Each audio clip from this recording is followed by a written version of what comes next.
पोलिसांच्या सायरनचा आवाज दूरवरून डोंगराच्या दरीखोऱ्यात गुंजत असतानाच रेस्क्यू टीम आणि पांढऱ्या रंगाची ॲम्ब्युलन्स हायवेवरून त्या कच्च्या रस्त्याने केबिनच्या दिशेने येताना दिसली. अथर्वने सियाचा हात अजूनही आपल्या हातामध्ये घट्ट पकडून ठेवला होता. जणू काही सर्व धोके टळले तरी तिला आपल्यापासून दूर करण्याची त्याची इच्छा नव्हती. मुख्यालयातून आलेल्या विशेष दलाच्या गाड्यांमधून वरिष्ठ पोलीस अधिकारी आणि कमांडो उतरले. त्यांनी जमिनीवर पडलेले ते भ्रष्ट पोलीस आणि गुंडांचे मृतदेह ताब्यात घेतले. एक वरिष्ठ अधिकारी धावत अथर्वजवळ आला आणि त्याने त्याला सॅल्यूट ठोकून म्हटले, "सर, तुम्ही ठीक आहात ना? आम्हाला माहिती नव्हती की डिपार्टमेंटमधलेच काही लोक त्या अंडरवर्ल्डच्या मास्टरमाइंडला मिळालेले आहेत. तुम्ही वेळेवर मेसेज केलात म्हणून आम्ही बॅकअप घेऊन पोहोचू शकलो." अथर्वने नेहमीसारखाच आपला तो कडक रुबाबदार कॉर्पोरेट आणि IPS ऑफिसरचा स्वॅग परत आणला. त्याने मान डोलवली आणि म्हणाला, "मी ठीक आहे, पण आधी या मुलीला तपासा. हिने स्वतःचा जीव धोक्यात घालून मला वाचवले आहे." सर्व डॉक्टर्स आणि नर्स सियाच्या बाजूला धावले. त्यांनी तिच्या पायातील जखमांवर मलमपट्टी करायला सुरुवात केली. सिया मात्र मलमपट्टी करताना होणाऱ्या वेदनांकडे दुर्लक्ष करत फक्त अथर्वकडे पाहत होती, जो आता पुन्हा एकदा आपल्या ड्युटीवर परतला होता.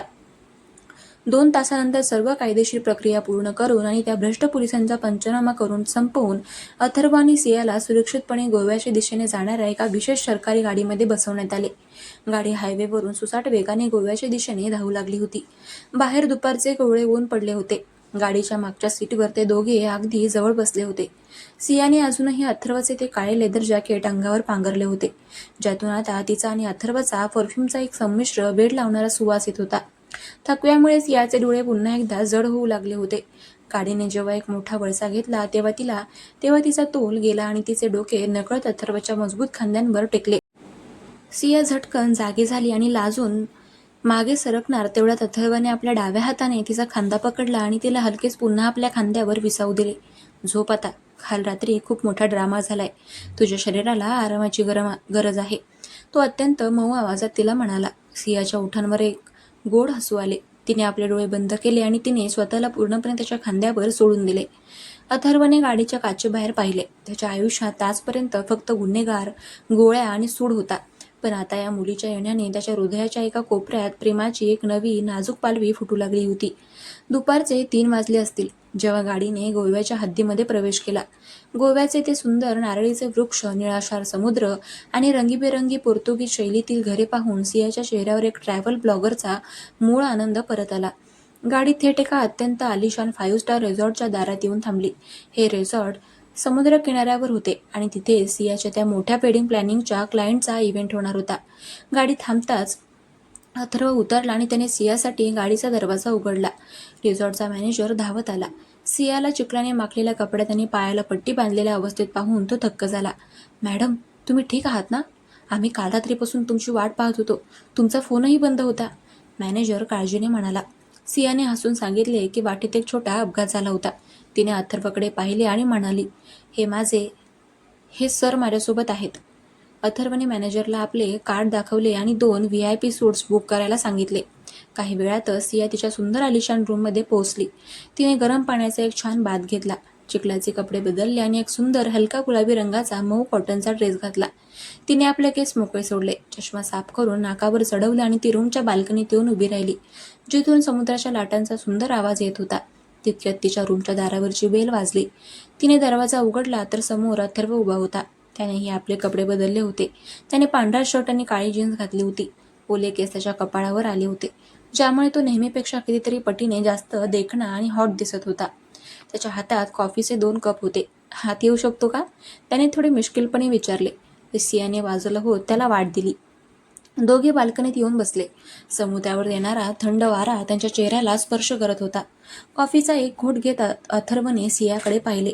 तिचे ते सुंदर निष्पाप रूप पाहून तो काही क्षणांसाठी हरवून गेला. "Thank you Siya. काल रात्री जर तू त्या केबिनमध्ये दगड मारून मला वाचवले नसतेस तर मी कदाचित आज इथे नसतो," अथर्व मनापासून म्हणाला. सियाने कॉफीचा कप खाली ठेवला. ती त्याच्या आणखी जवळ सरकली आणि त्याचा हात आपल्या हातात घेत म्हणाली, "थँक यू तर मला म्हणायला हवे. तुम्ही मला त्या ट्रेनमधून बाहेर काढले नसते तर ते उंड मला कधीच सोडून गेले नसते." "पण अथर्व, पुढे काय? तुम्ही म्हणालात की त्या मास्टरमाइंडचा छडा लावायचा अजून बाकी आहे." अथर्वचा चेहरा पुन्हा एकदा गंभीर झाला. त्याने तिचा हात हलकेच दाबला आणि म्हणाला, "हो, ज्या क्लायंटच्या लग्नाचे प्लॅनिंग करायला तू या गोव्याच्या रिसॉर्टमध्ये आली आहेस तो दुसरा तिसरा कोणी नसून भारतातला सर्वात मोठा बिझनेसमॅन विक्रम कपूर आहे. आणि मला मिळालेल्या गुप्त माहितीनुसार हा विक्रम कपूरच त्या आंतरराष्ट्रीय ड्रग्ज आणि शस्त्र तस्करीचा मुख्य मास्टरमाइंड आहे, ज्याने माझ्या बहिणीचा बळी घेतला. त्याचे हे लग्न केवळ जगाला दाखवण्यासाठी एक ढोंग आहे. या लग्नाच्या आडून तो करोडो रुपयांचा काळा पैसा पांढरा करणार आहे आणि एका मोठ्या डीलिंगची तयारी करत आहे. हे ऐकून सियाच्या हातातील कॉफीचा कप सुटता सुटता राहिला. काय? विक्रम कपूर? मी ज्यांच्या कोट्यवधी रुपयांच्या लग्नाचे मॅनेजमेंट करायला आले आहे तो गुन्हेगार आहे? अथर्व उभा राहिला. हो, आणि म्हणूनच मला तुझी मदत हवी आहे. मी एक पोलीस अधिकारी म्हणून त्याच्या या हाय प्रोफाईल लग्नामध्ये थेट घुसू शकत नाही, कारण त्याच्याकडे खूप मोठे राजकीय पाठबळ आहे. मला त्याच्या घरात, त्याच्या प्रायव्हेट ऑफिसमध्ये जाण्यासाठी एक अधिकृत ओळखीची गरज आहे. सिया, जर तू मला तुझा मुख्य असिस्टंट इव्हेंट मॅनेजर बनवून त्या कपूर खानदानाच्या महालात घेऊन गेलीस तर मी आतून सर्व पुरावे गोळा करू शकेन. पण हे खूप धोकादायक आहे. जर त्यांना संशय आला तर ते आपल्या दोघांनाही संपवतील. तू माझ्यासोबत या धोक्यात उडी मारायला तयार आहेस का? सियाने एक सेकंदही विचार केला नाही. ती उठली. तिने अथर्वच्या छातीवर आपले दोन्ही हात ठेवले आणि त्याच्या डोळ्यामध्ये पाहत म्हणाली, मी आधी सांगितले आहे अथर्व, तुमच्यासोबत मी कुठेही यायला तयार आहे. जर हे तुमच्या बहिणीला न्याय देण्यासाठी आणि देशाला वाचवण्यासाठी असेल तर सिया कपूर खानदानाच्या समोर उभी राहायला अजिबात घाबरणार नाही. तिचे शब्द ऐकून अथर्वच्या डोळ्यामध्ये एक प्रचंड आदर आणि प्रेम उमटले. त्याने स्वतःवरचा ताबा सोडला आणि सियाला कमरेतून आपल्या मजबूत हातांनी जवळ ओढले. सियाची छाती त्याच्या छातीला धडकली. दोघांचे श्वास पुन्हा एकदा एकमेकांमध्ये गुंतले. बाल्कनीच्या त्या कोपऱ्यात समुद्राच्या लाटांच्या पार्श्वभूमीवर अथर्व हळूच खाली झुकला आणि त्याने आपले ओठ सियाच्या मऊ गुलाबी ओठांवर टेकवले. हे त्यांचे पहिले खऱ्या अर्थाने ओठांवरचे चुंबन, म्हणजेच पहिला पॅशनेट किस होता. त्या किसमध्ये काल रात्रीचा थरार, आजची ओढ आणि येणाऱ्या काळातील धोक्यांना एकत्र सामोरे जाण्याचे एक मूक वचन होते. सियाने आपले डोळे बंद केले आणि तिने आपले हात अथर्वच्या गळ्याभोवती घट्ट आवळले. तो स्पर्श इतका तीव्र आणि रोमॅन्टिक होता की संपूर्ण जग त्यांच्यासाठी थांबले होते. काही सेकंदाच्या त्या स्वर्गीय अनुभवानंतर अथर्वने हळूच आपले ओठ मागे घेतले. सियाचा चेहरा लाजेने पूर्णपणे लाल झाला होता आणि ती त्याचा शर्ट पकडून त्याच्या छातीत तोंड लपवून उभी राहिली. अथर्वने तिच्या केसांना कुरवाळल्याने हसून म्हणाला, चला तर मग मिसेस इव्हेंट मॅनेजर, उद्यापासून मिशन कपूर खानदान सुरू करूया. दुसऱ्या दिवशी सकाळी दोघेही एका नवीन रुबावासह उदयपूर स्टाईलच्या त्या भव्य कपूर मेन्शनच्या दारामध्ये पोहोचले. सिया मुख्य वेडिंग प्लॅनर म्हणून तिथे पुढे चालत होती आणि तिच्या मागे फॉर्मल सूटमध्ये फाईल हातात घेऊन तिचा असिस्टंट म्हणून अथर्व चालत होता. मेन्शनच्या आत पाऊल ठेवता चहूबाजूला कडक सुरक्षा रक्षक, बाउन्सर आणि आलिशान सजावट दिसत होती. हॉलच्या मध्यभागी विक्रम कपूर उभा होता. तो अत्यंत देखणा, 50 वर्षांचा पण ॲटिट्यूड असलेला क्रूर माणूस होता. त्याने सियाचे स्वागत केले. स्वागत आहे सिया. मला आशा आहे की माझ्या रॉयल वेडिंगची तयारी जगात नंबर 1 होईल. आणि हा तुझ्यासोबत कोण आहे? विक्रमने आपल्या तीक्ष्ण नजरेने अथर्वकडे पाहत विचारले. अथर्वने आपले डोळे स्थिर ठेवले आणि फाईल पुढे करत अत्यंत विनम्र आवाजात म्हटले, नमस्ते सर, मी अथर्व, मॅडमचा मुख्य असिस्टंट आहे. या लग्नाचे सर्व सिक्युरिटी आणि लॉजिस्टिक मी सांभाळणार आहे. विक्रमने त्याच्याकडे संशयाने पाहिले, पण नंतर तो हसला आणि म्हणाला, ठीक आहे, काम चोख झाले पाहिजे, कारण मला माझ्या कामात ढवळाढवळ किंवा चुका अजिबात आवडत नाहीत. संध्याकाळची वेळ झाली होती. मेन्शनमध्ये लग्नाचा पहिला प्रोग्राम म्हणजेच कॉकटेल पार्टी सुरू झाली होती. सर्व मोठे उद्योगपती, परदेशी पाहुणे आणि बॉलिवूड सेलिब्रिटी तिथे आले होते. सिया कामाचे नाटक करत सर्व पाहुण्यांवर लक्ष ठेवून होती, तर अथर्व गुपचूप मेन्शनच्या पहिल्या मजल्यावर असलेल्या विक्रम कपूरच्या प्रायव्हेट ऑफिसच्या दिशेने सरकला. त्याने खिशातून एक डिजिटल की हॅकर काढला आणि ऑफिसच्या दरवाजाचे लॉक तोडण्याचा प्रयत्न करू लागला. तिकडे पार्टीत अचानक विक्रम कपूरने सियाला स्टेजवर बोलावले. सर्व पाहुण्यांनो, ही माझी मुख्य वेडिंग प्लॅनर सिया आहे. हिने खूप कमी वयात हे साम्राज्य उभे केले आहे. पण मला एक गोष्ट समजली आहे की सियाकडे काहीतरी खूप महत्त्वाचे गुपित लपलेले आहे, जे तिने अजून मला सांगितले नाहीये. विक्रमचे हे वाक्य मायक्रोफोनवरून ऐकता सियाच्या अंगातून भीतीची एक थंड लाट धावली. पार्टीतील सर्व बाउन्सर्स हळूहळू सियाच्या दिशेने सरकू लागले.